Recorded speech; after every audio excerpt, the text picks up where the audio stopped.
Bismillahirrahmanirrahim. Teman-teman, di sini saya memiliki pembahasan tentang ilmu al-hikmah yang selama ini kita tahu sendiri bahwa telah digembar-gemborkan oleh para dukun dobol, yaitu dukun-dukun yang sudah terbukti tidak memiliki kemampuan apa-apa kecuali hanya pinter mencari algoritma dan pinter membuat video. Dan di video ini menariknya adalah di mana ada seorang ulama di mana beliau memberikan suatu ceramah atau pencerahan kepada jemaah yaitu mengenai ilmu al-hikmah, dan beliau mempercayai ilmu al-hikmah tersebut. Luar biasa. Saya juga percaya kepada ilmu al-hikmah, namun saya memiliki definisi tersendiri mengenai apa itu ilmu al-hikmah. Baik, coba kita langsung reaction seperti apa videonya.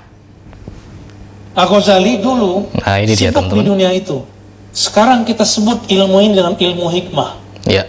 Orang-orang silat nyebutnya kanuragan. Jadi kalau ada ambil nafas, terus orang mental, itu beneran ada. Siap. Itu bukan jin. Itu energi nafas. Energi nafas.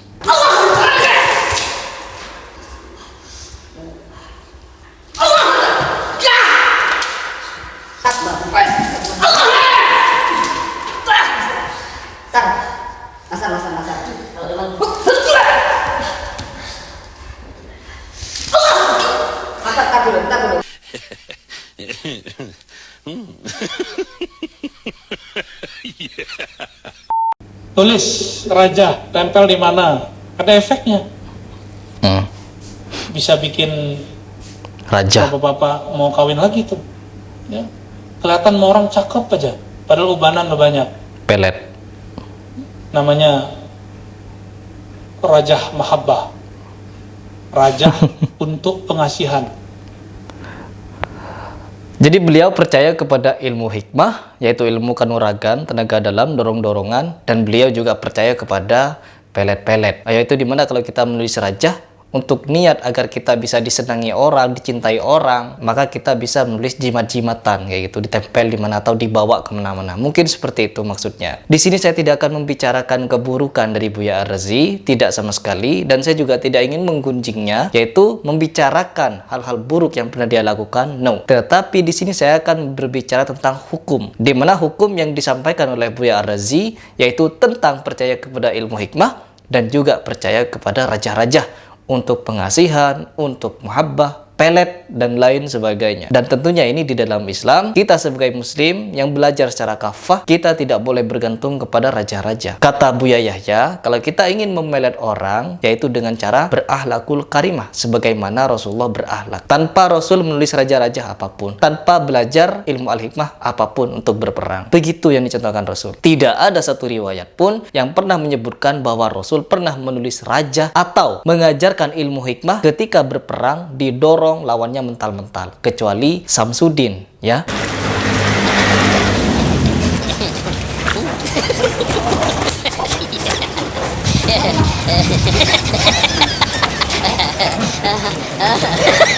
Dimana di komentar saya banyak yang menyebutkan Nabi Samsudin beda daripada nabi-nabi yang lain. Nabi palsu. Oke, coba kita selesaikan dulu ya teman-teman. Nanti kita beri tanggapan. Ghazali menemukan rahasia-rahasia itu. Apa logikanya, rasionalisasinya? Contohnya begini. Adenda ini para mahasiswa-mahasiswi. Kalau ada orang ngirim tulisan, kalau zaman kita dulu pakai surat. Surat. Kamu cantik deh. Ya. Gila nggak? Seneng. Ya. Kalau yang ngirim surat kita kenal, coba digombalin sama orang nggak dikenal, mau nggak? Kita kenal tapi nggak suka digombalin dia, dikirimin salam dia, mau nggak? Kita nggak mau. Ya. Pak Amra pernah nggak dikirimin salam sama orang nggak disuka? Lupa, kayaknya ngirim salam mulu terus tolak. Terus kita dikirimin salam sama orang yang kita suka, itu cuma kekuatan kata-kata. kekuatan kata-kata. Dan dunia itu indah sampai berhari-hari.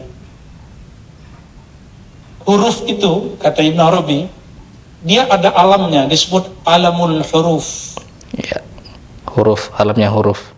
Coba tulisan itu. Disebut kata tasawuf, di pikiran kita ada suatu imajinasi kan? Ada. Jadi huruf ini melahirkan imajinasi. Siap. Adakah kata-kata tanpa huruf? Ada nggak? Kata-kata tanpa huruf. Jadi kalau kita buat kalimat, kalimat tercipta dari apa? Kata-kata. Kata-kata dari Huruf. huruf. Coba bayangkan ada kalimat tanpa huruf. Ada nggak? Oke, siap, paham. Disinilah berdebat Mu'tazilah dengan Ahlu Sunnah. Kata Mu'tazilah, Allah kalau berkalam berhuruf dan suara. Kata Ahlu Sunnah, enggak berhuruf bersuara. Nah, nanti bisa selesainya sama Imam Asy'ari. Selesai sama Imam Asy'ari nanti. Oke, Al-Ghazali, paham. Setiap kalimat atau kata-kata atau tulisan itu bisa memiliki ya manfaat dan lain sebagainya. Bisa digunakan sebagai raja-raja pengasihan, kekebalan mungkin, atau dorongan jarak jauh. Seperti yang dilakukan oleh Samsudin dan kawan-kawan. Nah, di sini saya ingin memberikan tanggapan, teman-teman. Di mana saya sebagai seorang muslim yang juga mempelajari sirah nabawiyah, belajar kisah-kisah Rasul, belajar kisah-kisah sahabat. Memang pernah disebutkan ada kisahnya Khalid bin Walid, di mana ketika dia meminum racun dengan hanya keyakinan kepada Allah SWT tanpa puasa-puasa tertentu dan lain sebagainya, itu bisa meminum racun yang sangat mematikan pada masa itu. Dan Khalid bin Walid tidak masalah, tidak sakit dan tidak mati. Itu adalah kekuasaan Allah. Kita harus percaya kepada kekuasaan Allah, tetapi harus pada tingkatannya. Ya, harus pada tingkatannya. Apakah dorongan jarak jauh itu ada? Ya, apakah ilmu pelet atau ilmu pengasihan itu ada? Muhabbah. Kita membedah di sini sebagai seorang muslim, percaya kalau memang ilmu pengasihan, ilmu muhabbah itu ada, tentulah kita mau apapun di dunia ini bisa. Tinggal kita tulis, siapapun yang kita target bisa kita dapatkan. Jadi banyak orang yang move on dari kemiskinan menjadi orang kaya dengan apa? Dengan cara memelet salah satu orang yang ditargetnya. Entah itu anaknya konglomerat, pejabat, dan lain sebagainya, pengusaha, begitu, hanya dengan cara pelet memelet saja. Jadi nanti ilmu pelet ini ramai. Jadi banyak orang pergi ke dukun pelet atau pergi ke kiai-kiai yang bisa melet. Agar apa? Agar nasibnya berubah ketika menarik perhatian dari bosnya, mungkin dari ini. Dan raja-raja semakin bertebaran di mana-mana. Itu kalau menurut pandangan banyak ulama salaf, menaruh jimat-jimat atau percaya kepada benda-benda yang kita tulis, yang kita ukir, yang kita buat, maka itu sama halnya kita musyrik. Saya bukan mengatakan di sini Buya Ar-Razi tidak tahu perihal musyrik. No, tetapi di sini saya hanya menjelaskan bahwa kalau kita ibarat kita membuat raja, ya, kita membuat raja, membuat patung, membuat tulisan-tulisan. Lalu kita percaya dengan tulisan itu bisa mendapatkan hal-hal yang kita inginkan. Dan ini yang tidak boleh. Ya, menggantungkan nasib kepada benda-benda atau tulisan-tulisan yang kita buat sendiri. Ini tidak boleh. Karena yang paling masuk kepada saya yaitu ketika Buya Yahya menyatakan kalau ingin memelet seseorang atau memelet warga sekampung hanya dengan satu cara. Contohlah akhlak Nabi Muhammad. Begitu cara memelet yang benar. Terus yang kedua, ilmu hikmah yang Buya Ar-Razi sebutkan. Dia percaya kepada ilmu dorongan-dorongan, mental-mentalan itu yang dilakukan oleh Gus Samsudin dan lain sebagainya. Sedangkan Rasulullah di dalam peperangan tidak menggunakannya. Apabila itu digunakan, maka tidak akan ada pedang-pedang yang mendarat di badan Rasulullah. Tinggal didorong mental. Wah, satu orang bisa mentalkan banyak orang. Bagaimana kalau 100 orang punya ilmu mental? Gak perlu bawa senjata tajam, gak perlu bawa tameng, gak perlu pakai zirah baja. Tinggal baca doa,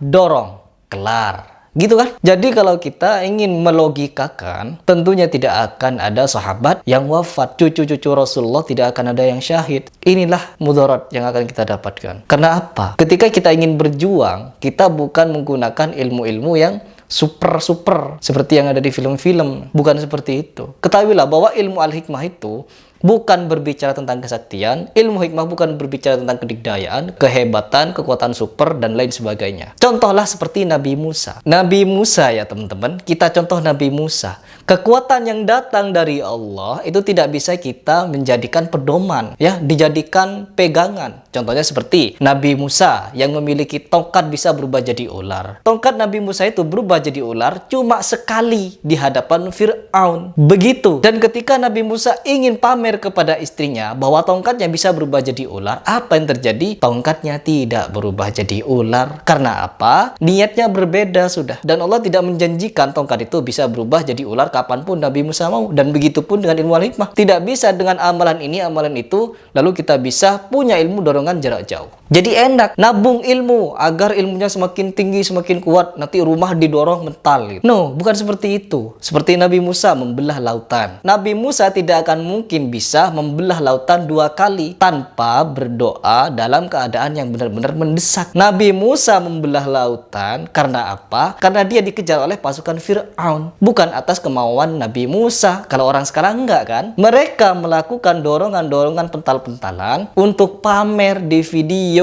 Dan kita yakin itu bukan kekuatan Allah, tetapi itu adalah kekuatan settingan. Sekali lagi, itu kekuatan settingan. Namun ketika beliau mengucapkan percaya pada ilmu ini, saya memiliki hak untuk berbeda pendapat. Kita harus pelajari juga sirah nabawiyah, perjalanan Rasulullah, perjalanan para sahabat, perjalanan orang-orang soleh, di mana mereka ini menyebarkan Islam dengan cara-cara yang arif, dengan cara-cara yang sesuai logika, agar apa? Islam bisa masuk ke dalam hati manusia, ke dalam hidup manusia dengan cara yang manusiawi. Begitu. Meskipun kita tahu nabi-nabi memiliki mukjizatnya masing-masing. Nabi Ibrahim bisa tidak mempan dibakar gitu. Bukan berarti Nabi Ibrahim memiliki amalan tertentu agar dia tidak bisa mempan dibakar. Begitu. Tidak bisa digunakan untuk pamer dan lain sebagainya. Bahkan ketika berperang, begitupun seorang muslim ketika di posisi terdesak bisa berdoa kepada Allah untuk diberikan kekuatan yang di luar nalar misalkan gitu.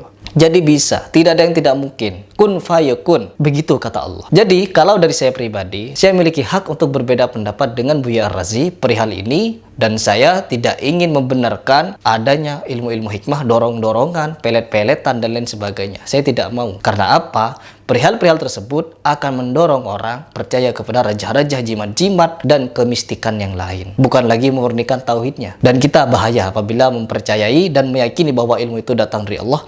Takutnya kita minta kepada Allah dan tidak dikasih. Dan kita akan bertanya-tanya, Allah kok tidak adil? Allah kok bohong? Allah kok gini? Allah kok gitu? Akan muncul prasangka-prasangka yang tidak benar. Jadi, kalau kita ingin berperang, ingin berdakwah, contohlah Rasulullah. Sebagaimana dia berperang, sebagaimana dia berdakwah. Saya Heri Pras, apabila di video ini ada yang salah, itu murni dari kebodohan dan kesalahan saya. Apabila ada yang benar, itu dari Allah Subhanahu wa taala. Salam.